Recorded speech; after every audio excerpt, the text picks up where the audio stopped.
오늘이 전세적으로 지키는 성서주일입니다.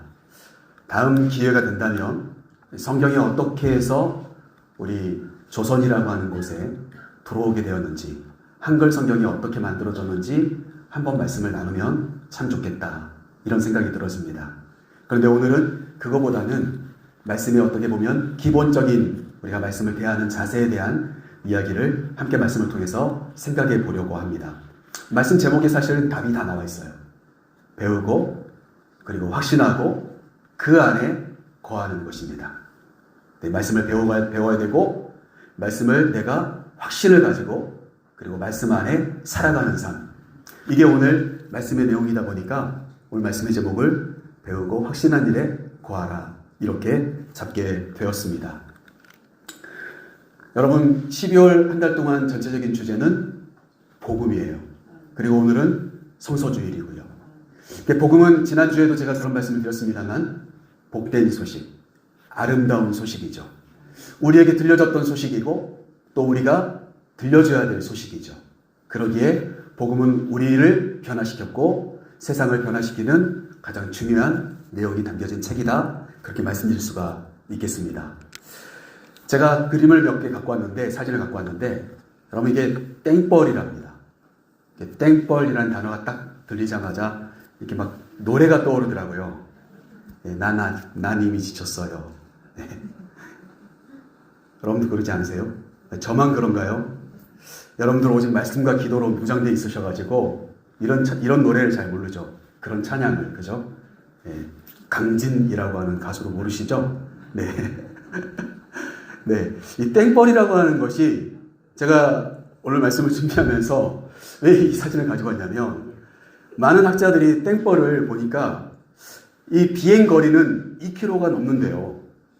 굉장히 멀리까지 날아갔다가 돌아오는 그런 습성이 있대요. 그런데 이 땡벌이 보니까 몸 전체 길이가 15mm 정도 되는데, 그러니까 그렇게 길지 않아요. 그렇긴 한데 우리 눈에는 길지 않지만 날개에 비해서는 몸이 크대요.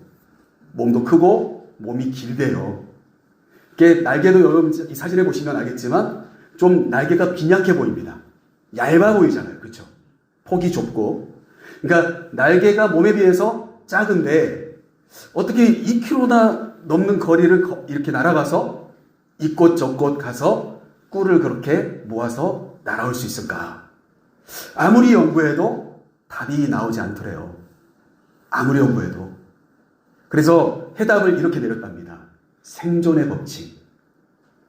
살기 위해서 그렇게 하는 것이다. 이렇게 답을 내리고 끝내버렸다는 거예요. 여러분 한번 찾아보세요. 나중에 인터넷 가서 보시면 이 땡벌이 먼 곳까지 날아갔다 오는데 이 땡벌 자체가 그만큼 날 수 있는 그런 구조가 아니래요. 그러니까 어쩌면 그 노래의 가사도 난 이미 지쳤어요, 그런 것 같아요. 이곳 저곳 찝쩍거리다가 이미 지쳐버린 거죠. 원래 노래 가사는 그런 의미가 아닌데요. 제가 문득 들은 생각이요. 네. 그러니까 몇 번 날아다니면 그냥 지쳐버리는 거죠. 자기의 몸집에 비해서 날개가 작으니까요. 그런데 학자들이 연구한 결론은 생존 때문이다. 살기 위해 자기의 모든 약점을 극복하고 살아가고 있는 것이다. 그게 땡벌의 생애다. 이렇게 이야기를 하더라는 거죠. 그런데 참 또 신기한 게 또 있습니다. 이게 뭐죠? 닭이죠, 닭. 닭에 대한 연구를 또 해봤대요. 이 닭이 새입니까? 아닙니까? 닭은 치킨이죠. 네. 저희 입에 즐거움을 주는 닭은 치킨입니다. 그렇죠? 네. 닭을 보면 잡아먹어야지, 이런 생각을 하시죠. 여러분, 이 닭은 새잖아요. 그런데 학자들이 연구해 보니까 닭이 구조적으로 그러면 나는데 어려움이 있는 그런 구조의 새인가? 연구를 해보니까 결코 그렇지 않더래요. 닭이 충분히 날아다닐 수 있는 새더라는 거예요. 그런데 시간이 흐르면 흐를수록 닭의 유전이 변화되어져서 이제는 몸이 무거워진, 지금도 여기 보십시오. 닭이 얼마나 튼튼해 보입니까? 잡으면 아주 살이 넉넉할 것 같아요. 한 3명은 든든하게 먹을 수 있을 것 같아요. 닭이 원래 이렇게 생기지 않았었대요. 그런데 시간이 흐르면 흐를수록 닭의 유전이 변화가 되어져서 몸집이 비대해지기 시작했다는 거예요. 그럼에도 불구하고 지금도 닭은 나를 수 있다라고 하는 게 학자들의 통례예요. 그런데 닭은 잘 날지 않죠. 여러분 닭 쫓아보셨습니까? 그러면 잠깐 푸득거릴 뿐 또 이내 두 발로 열심히 걸어다닙니다. 뛰어다니기도 하고. 맞죠? 닭의 구조상은 날아다닐 수 있지만 날지 않는 새가 되어버렸다. 그래서 우리의 입에 이 즐거움을 주는 치킨이 되었는지도 모르겠어요. 제가 왜 말씀 서두에 이 사진들을 보여드리냐면 여러분 땡벌은 누군가가 먹이를 주지 않습니다. 누군가가 자기 스스로 날지 않고 꿀을 모아서 열심히 일하지 않으면 살 수 없게 되어 있습니다. 비록 날개는 좁고 자기 몸집보다 작지만 그럼에도 불구하고 멀리서부터 나는 이 향기를, 꽃의 향기를 맡은 순간 본능적으로 작은 날개를 퍼덕이면서 날아간다는 거예요. 그리고 다시 꿀을 모아서 날아온다는 거죠.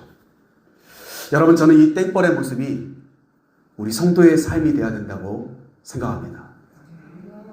반대로 닭은 어떨까요?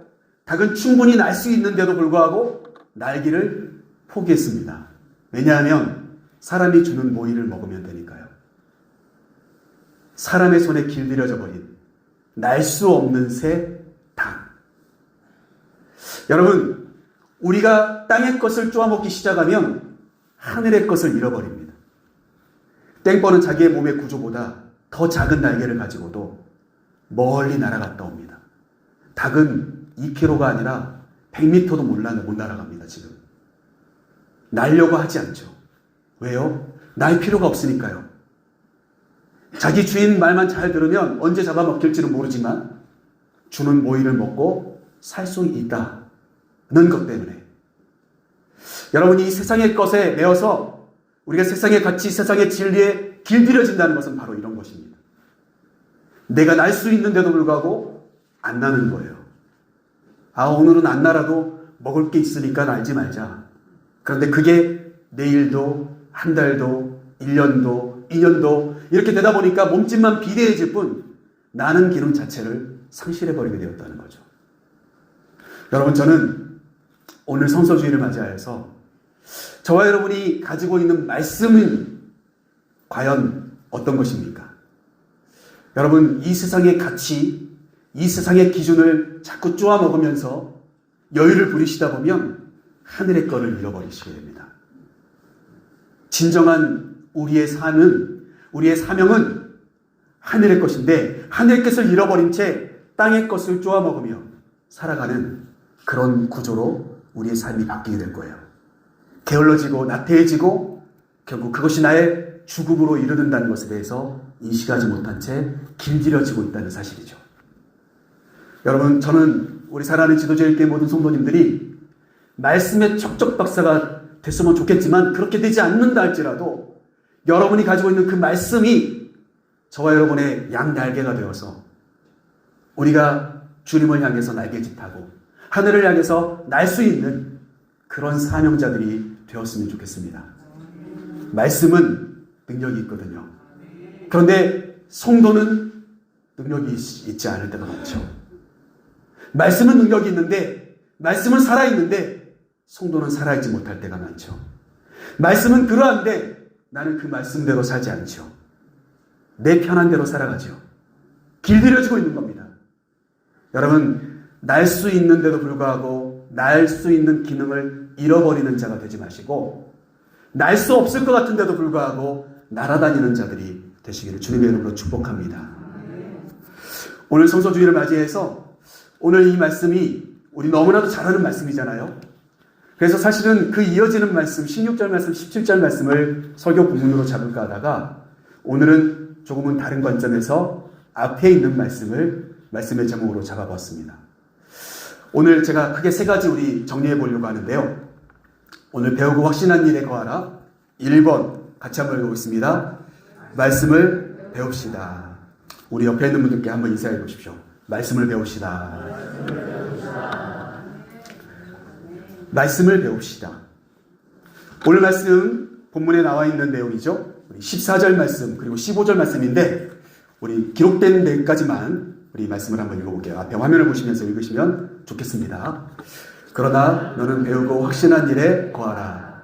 너는 내가 누구에게서 배운 것을 알며 또 어려서부터 성경을 알았나니. 여러분, 이 말씀을 보면 14절과 15절 말씀 여기까지 읽어보면 배우고 또 배웠다는 거죠. 그래서 어떻게 해요? 알게 됐다는 거예요. 그런데 그게 언제서부터요? 어려서부터요. 디모데후서는 말 그대로 바울이 자기의 영적인 아들이라고 할 수 있는 디모데에게 편지를 써서 보낸 겁니다. 그래서 이걸 목회서신이라고 해요. 디모데가 바울의 대를 이어서 에베소 교회를 사역하고 이렇게 바울이 이방 땅에서 세웠던 교회를 치리하고 다스리는 목사로서의 사명을 감당할 때 어떤 것에 집중할 것인지에 대한 이야기를 해주는 내용인데 그 중에서 이 내용은 참 중요한 내용이죠. 그 중에서 바울은 이렇게 이야기합니다. 네가 어려서부터 성경을 배워서 알고 있지 않느냐. 이렇게 이야기합니다. 너는 배웠고 그리고 누군가를 통해서 네가 배워서 알고 있는 말씀이 있을 것이다. 여러분, 이것은 너무나도 중요한 것입니다. 여러분, 오늘날 시대를 살아가는 성도님들이 말씀을 몰라서 성도답게 살지 못하는 게 아니라 말씀은 알아요. 그리고 성경 퀴즈를 내보면 기본적으로 아는 게 많아요. 성경이 66권이라든가 창세기부터 시작된다. 하나님은 7일 동안 창조하셨다. 제가 줄줄줄 말씀드리지 않아도 성경 퀴즈를 내면 맞힐 수 있는 게 많아요. 모세가 2개의 돌판에 새겨온 것은 무엇입니까? 10계명이요. 1계명부터 10계명까지 해보십시오. 줄줄줄줄 나올 겁니다. 아닌 분들도 있겠죠. 괜히 회개하는 마음이 드십니까? 그럼 성경을 배우십시오. 그런데 중요한 것은 뭡니까? 누가 누구를 낳았다, 어떤 성경에 어떤 내용이 있다, 이건 성경을 알고 있는 거예요. 알고 있는 겁니다. 성경을 잘 배우신 겁니다. 그런데 중요한 것은 거기서 끝이 되어서는 안 된다는 거죠. 여러분, 오늘 말씀도 성서주일날 아마 대다수의 교회가 이 본문을 가지고 설교를 할 거예요. 그러니 1년에 한 번씩은 이 설교 말씀을 듣지 않겠습니까? 성경을 배워야 되지. 성경을 알아야 되지. 성경을 알아서 내가 확신 가운데 사명 감당하는 사람이 되어야 되겠어. 그런 마음이 1년에 한 번씩은 외쳐지는 설교 아니겠어요? 이 디모데의 상황은 더욱더 그랬습니다. 오늘 15절 말씀에 나와 있는 것처럼 또 내가 어려서부터 뭘 알아요? 성경을 알았다. 여기서 한번 손 들어 보실래요? 나는 모태신앙입니다. 모태신앙. 어머니 뱃속부터 교회 다녔습니다. 생각보다 저조하시네요. 손 내리시고. 그러면 저는 적어도 주일학교 때는 교회를 다녔습니다. 그럼 한번 손 들어보세요. 제가 지금 설문조사하는 건 아닙니다만 손 내리시죠. 제가 보니까 절반 이상은 손 드신 것 같아요. 모태신앙은 아니더라도 주일학교, 소위 말해서 어린이 교회는 여러분들이 교회를 다니셨다는 거예요. 그럼 여러분 굉장히 많은 성경의 이야기들을 들으셨잖아요. 성경을 잘 배우셨을 거 아니에요. 그 당시에는 더, 오늘날에는요, 애들이 바빠요. 애들이 바빠서 빨리 끝내주는 게 목적이에요. 근데 그 당시에만 해도요, 예배 찐하게 드리고, 또 선생님들과 공과 공부, 반별로 모여서 공과 공부하면서 또 얼마나 열심히 배웠습니까? 안 그러셨어요? 그러니까 기본적으로 성경을 어려서부터 많이 배웠죠.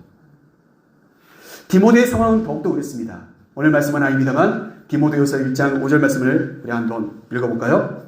이는 내 속에 거짓이 없는 믿음이 있음을 생각함이라. 이 믿음은 먼저 내 외조모 로이스와 내 어머니 유니게 속에 있더니 내 속에도 있는 줄을 확신하노라. 디모데후서에서 바울은 1장에서 이런 이야기를 하고 있는 거예요. 내가 너의 속에 있는 믿음에 대해 내가 확신을 가지고 있다. 그 말은 뭘까요? 바울이 인정하는 믿음의 사람이 디모데였다는 사실이에요. 그런데 바울이 곰곰이 생각해 보니 디모데와 같이 지내다 보니까 얘가 어떻게 해서 이 믿음이 이렇게 튼실하게 잡혔을까? 그것을 5절 말씀은 뭐라고 설명하고 있죠? 너의 외조모가 먼저 믿었던, 먼저라고 하는 단어가 나와요. 그러니까 먼저 외조모의 마음속에 있었던 그 믿음이 또 어머니에게로 이어지고, 그 어머니의 믿음이 누구의 믿음이 되었다? 디모데의 믿음이 되었다. 저는 이 말씀을 준비하면서 저와 여러분의 가정이 이런 복된 가정이 되시기를 간절히 소망합니다. 여러분의 자녀들 안에 적어도 나 정도의 믿음보다는 더 큰 믿음이 있기를 원하고 있지 않으세요? 나보다는 좀 더 예수 잘 믿고 바르게 믿고 뭔가는 하나님께 좀 쓰임받는 자녀가 되었으면 좋겠잖아요. 여러분, 그러기 위해서 뭐가 필요할까요? 우리 안에 있는 믿음이 튼튼해야 합니다. 오늘 말씀이 그렇게 이야기하고 있잖아요.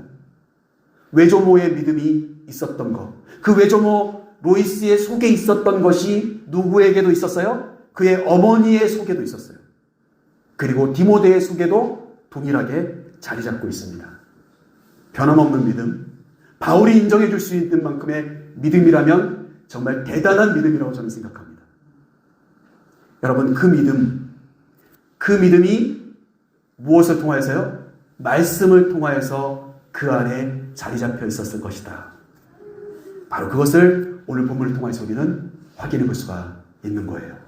네가 어려서부터 성경을 알았나니, 너의 외조모부터 어머니의 대를 이어 너희까지 이르러 네가 어렸을 때부터 성경을 배웠었는데, 여러분, 그 믿음 변치 않고 말씀이 증거되어지고, 그리고 말씀이 우리에게 주는 그 교훈은 바로 거기에 있습니다. 내가 말씀을 보며 느낀 것 못지않게 내 자녀들이 말씀을 보며 느끼는 것들이 있어야 되잖아요. 말씀 속에서 예수님 만나야 되잖아요. 생명의 길을 안내받아야 되잖아요. 여러분, 그래서 자녀들에게 공부해라, 이 말씀도 중요하지만 매일 성경 한 장이라도 읽어라. 여러분, 한번 따라해 보세요. 매일 성경 한 장이라도 읽어라. 그런데 중요한 건 내가 한 장이라도 읽습니까?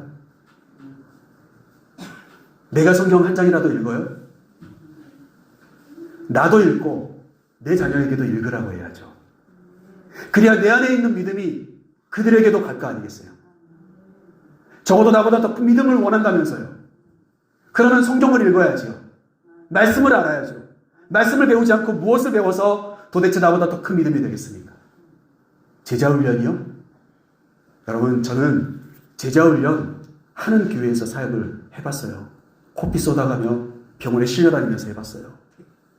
근데 여러분, 그렇다면 그 교회가 지금은 엄청난 일들이 벌어져야 되잖아요. 그런데 그렇지 않더라고요. 여러분, 성경 배우는 방법이 달라야 합니다. 오늘은 시간이 없어서 그것까지 말씀드릴 수는 없겠고요. 분명한 것은 성경은 그냥 주일날 텀잡기에 들고 다니는 책이 아닙니다.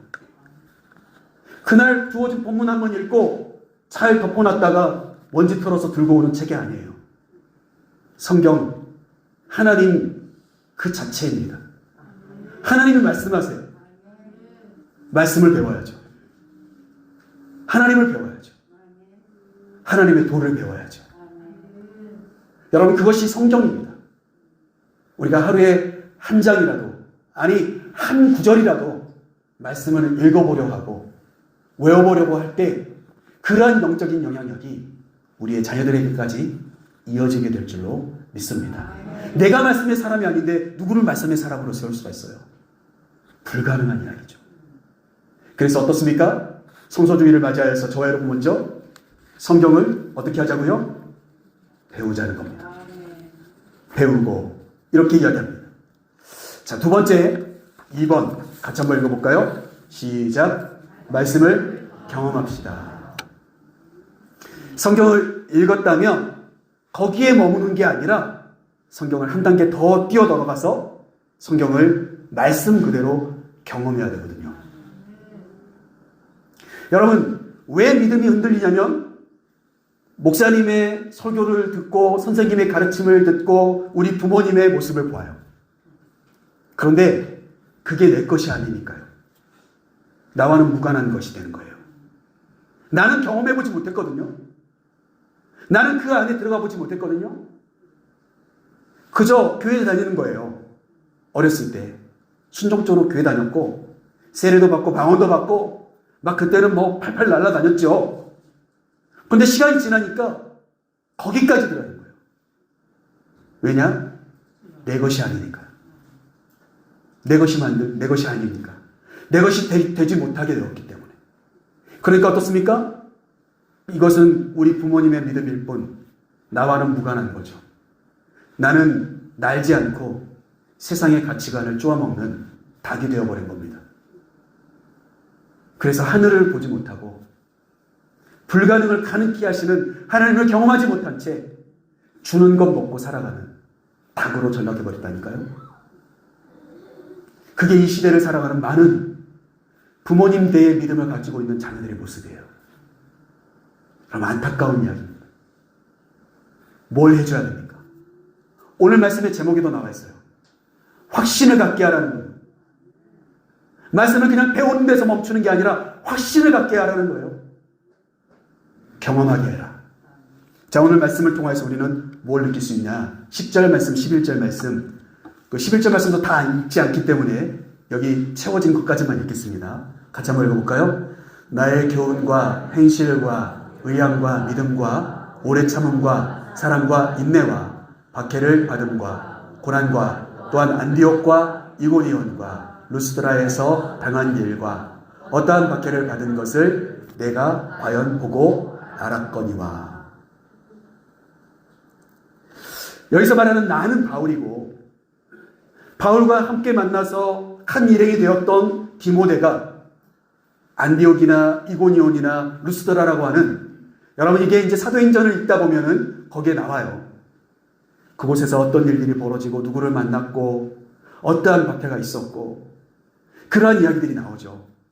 일일이 다 설명드릴 수는 없습니다만 이 디모데가 바울을 따라다니다 보니까 이곳저곳에서 때로는 바울이 말씀을 전하면 사람들이 변화되어지고 교회가 형성이 되어지고 좋은 만남이 있어가지고 그곳에 교회가 세워지는 것을 보기도 했고, 반대로 엄청난 핍박과 박해가 찾아와서 바울이 고난당하는 것을 봤어요. 오늘 바울은 그걸 이야기하고 있는 겁니다. 10절과 11절 말씀에서. 뭐라고 이야기하죠? 11절 말씀에서 내가 과연 보고 알았거니와. 네가 보아서 알았잖아. 너의 인생의 경험이잖아. 나와 함께 복음을 위해 다니던 나와 함께 다니면서 네가 경험한 이야기잖아.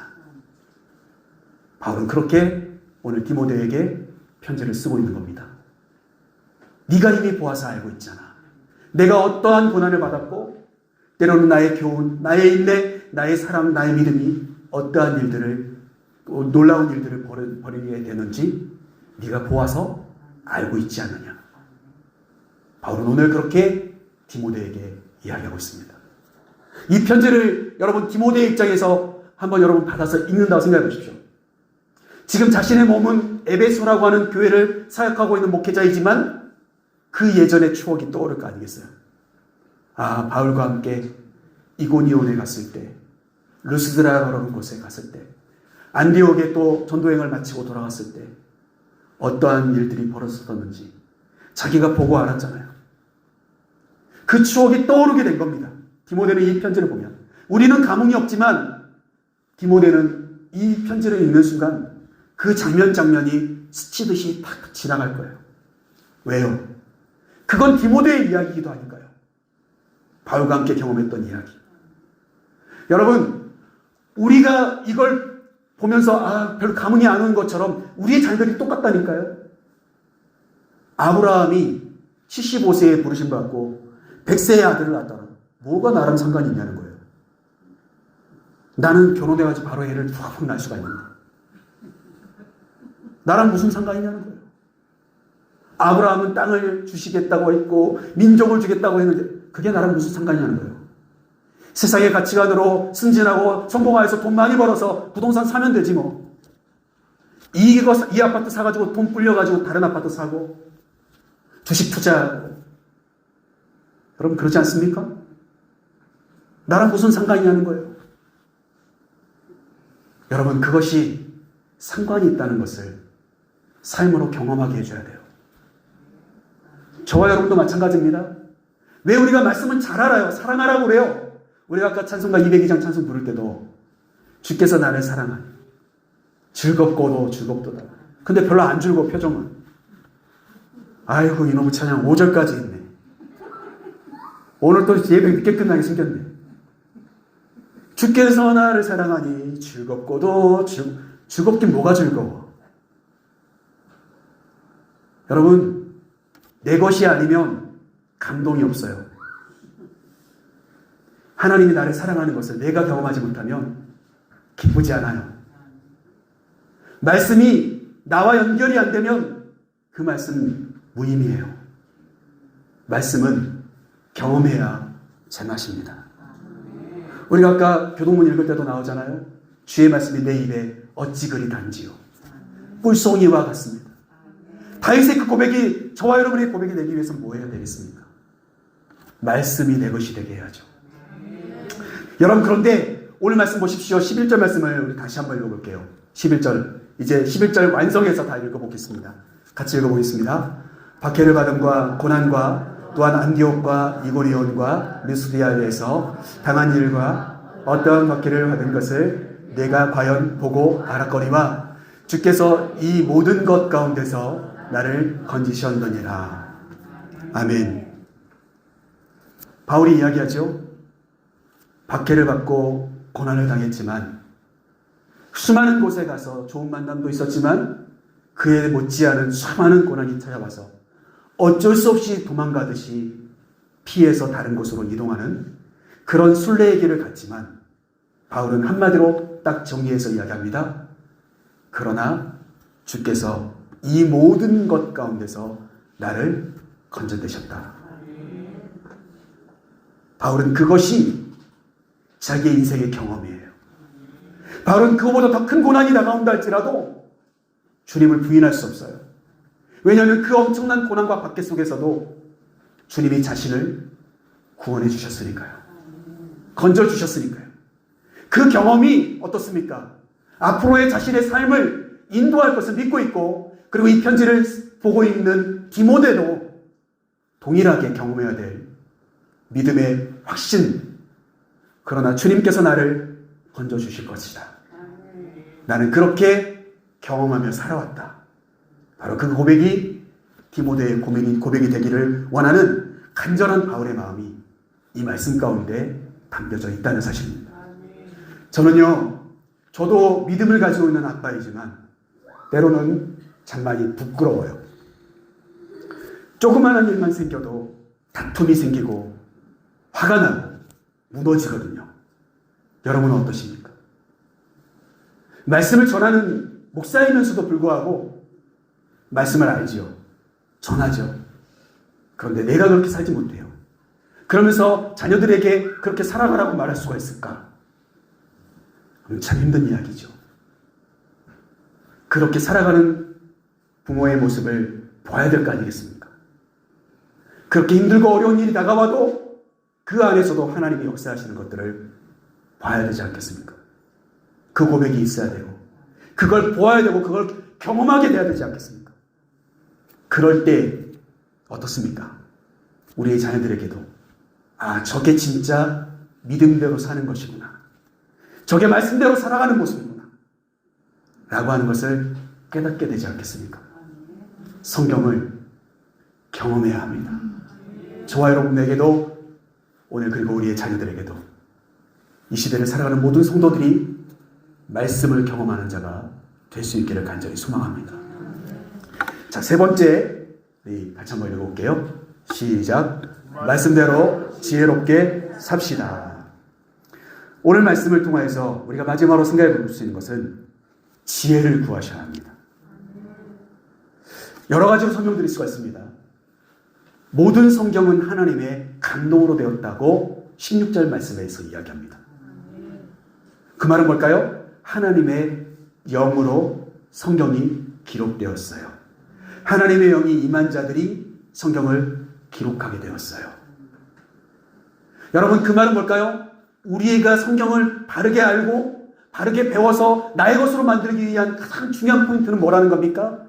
하나님의 영이 나에게도 동일하게 임하여야 된다는 거예요.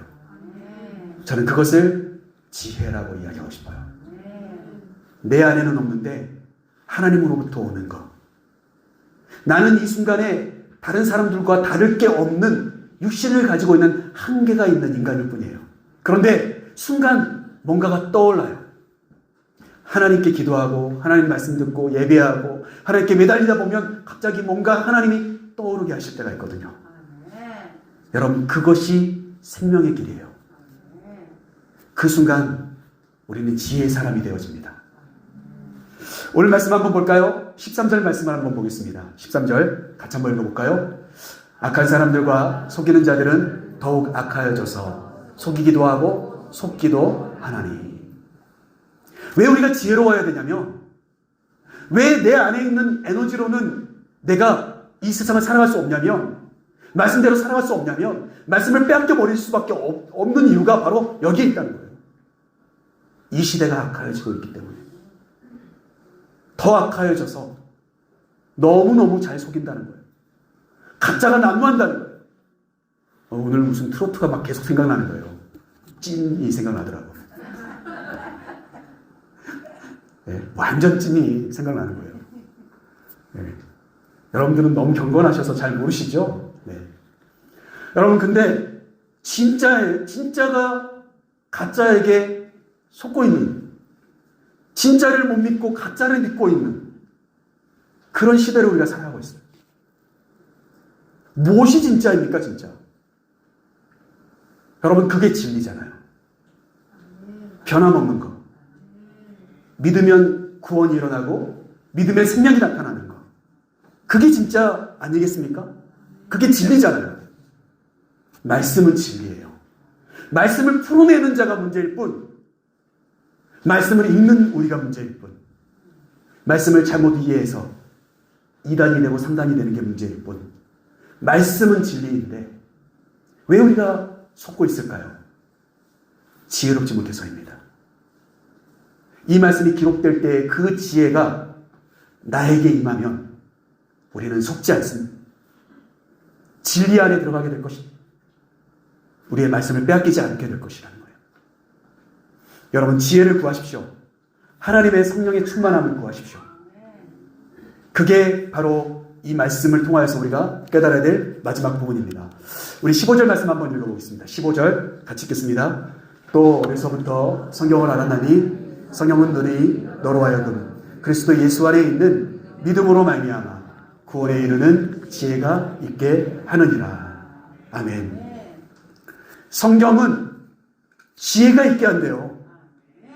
성경을 읽으면 가방끈 좀 짧아도, 배운 거 많지 않아도, 학력은 별 볼 일 없어도 성경만 읽으면 하나님의 지혜로 충만케 될 줄로 믿습니다. 저는 사역하면서 그런 권사님들을 많이 만났어요. 그런 연세 되신 성도님들을 많이 만나봤어요. 예전에 초등학교도 못 가보고 동생들 줄줄이 낳아놓고 밭에 일하러 가시니까 본인이 업어서 키우고 하느라고 자기는 그냥 집안 살림을 먼저 배우신 거예요. 음식은 정말 기가 막히게 맛있게 하세요. 그런데 가방끈이 짧아. 그래서 누군가가 성경 읽으라고 하면 성경 봉독시키면 싫어. 그 자리를 피해요. 그런데 여러분, 그러실 필요 없어요. 뭐가 부끄럽습니까? 우리가 가방끈이 길으면 천국 갑니까? 아니잖아요. 하나님 사랑하고 주님을 통하여 구원함을 받습니다. 이건 변함이 없어요. 우리 성도님들 절대 주눅들거나 위축되지 마십시오. 성경은 우리를 지혜롭게 합니다. 말씀을 자꾸 읽으세요. 그리고 눈으로 읽는 게 자신이 없으시면 요즘은요 좋은 게 너무 많아요. 스마트폰 가지고 오세요. 제가 성경에 다 깔아드릴게요. 성경 읽어주기도 합니다. 요즘은요 드라마 성경이라, 드라마 바이블이라고 해가지고 진짜 연예인들이 성우가 되어서 읽어주는 그런 성경도 있어요. 지루하지 않습니다. 저는 자주 듣습니다. 왜냐하면 그게 감동이 있더라고요. 진짜 음향도 막 하고 목소리도 너무너무 좋고. 여러분, 성경 말씀을 통해서 하나님의 지혜를 얻으십시오. 속지 마십시오. 내가 속으면 안 됩니다. 나의 생명마저도, 나의 영적인 구원마저도 빼앗기게 되는 것입니다. 여러분, 정말 말씀대로 하나님 사랑하며 교회를 사랑하며 이웃을 사랑하며 살아가는 저 여러분 되기를 소원합니다. 그것이 바로 오늘 우리가 성소주의를 맞이해서 함께 나누고 싶은 거예요. 오늘 그래서 세 번째가 뭐였습니까? 말씀대로 지혜롭게 삽시다. 그건 뭡니까? 내가 경험한 그 말씀, 그 안에 머물러 살아가는 거예요. 그 하나님의 지혜로 내가 말씀의 뿌리를 깊이 내려서 여러분 풍성한 열매 맺히시는 복된 말씀의 사람들이 다 되시기를 간절히 소망합니다.